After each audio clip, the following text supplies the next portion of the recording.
The rain in Oakhaven, a quiet, misty suburb on the outskirts of Melbourne, Australia, usually washed things clean. But on the autumn night Arthur Pendelton saw his 15-year-old son, Toby, step out of a dented hatchback bleeding from the forehead. The rain only inflamed his fury. Holding the driver's side door open was Elena Vance, their next-door neighbor. Elena was a 34-year-old nurse practitioner, a quiet, hard-working woman who lived with her elderly mother, Margaret. That evening, Elena had seen Toby walking along the dark, unlit highway after missing his bus. Out of pure kindness, she had pulled over to offer him a lift home. 3 minutes from their street, an oncoming vehicle swerved, forcing Elena to clip a roadside tree. It was a minor collision. Toby sustained a superficial cut, and Elena's car suffered a crumpled bumper. When Arthur ran out to the driveway, he didn't listen to explanations. Months of petty suburban friction, disputes over property lines and overgrown hedge branches, boiled over into explosive rage. Arthur screamed accusations, declaring that Elena was careless, reckless, and had intentionally put his son's life in danger. Elena tried to calm him, pointing out that she was merely helping Toby get home safely. But Arthur's pride was wounded, his control shattered. As the ambulance arrived to check on Toby, Arthur leaned close to Elena and whispered 6 words that would haunt the quiet street for years. "You brought death into my house." What Elena didn't know was that Arthur was not merely an angry father. Beneath his respectable exterior, as a retired chemical technician, lay a man with an obsession for control and a cold, calculating mind. 2 weeks after the argument, the misfortunes began. It started with small, disturbing occurrences. Elena's mother, Margaret, began suffering from sudden, unexplained dizzy spells and severe respiratory distress. Then came the first fatal accident. While driving down the steep, winding roads of the Dandenong Ranges, Margaret's brakes suddenly failed. The vehicle careened off an embankment. Margaret survived the crash with severe injuries, but died in the hospital 3 days later from sudden, rapid organ failure. Devastated, Elena barely had time to grieve before tragedy struck again. 2 months later, Elena's younger brother, Julian, who had moved into the house to help her cope, died in his sleep. The coroner initially declared it an acute cardiac arrest brought on by undisclosed congenital heart issues. Within 6 months, Elena, once a vibrant medical professional, was a shell of her former self, isolated, terrified, and convinced her family was cursed.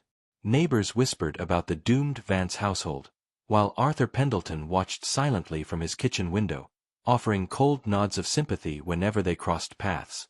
The breakthrough came when Detective Inspector Marcus Thorne of the Victoria Police took a second look at the Vance family file.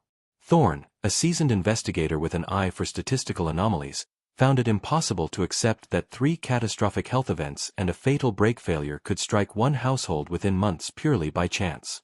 Thorne ordered a deep probe, reopening the files on Margaret's fatal crash and Julian's sudden death.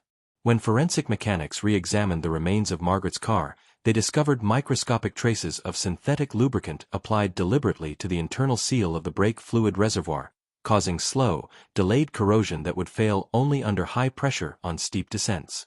Next, Thorne requested an advanced toxicological screening on preserved tissue samples from Julian.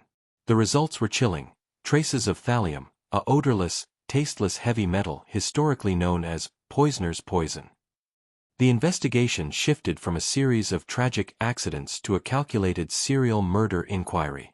Thorne began digging into everyone in Elena's immediate circle, focusing heavily on proximity and technical capability. When detectives audited the neighborhood, Arthur Pendelton's background immediately raised red flags.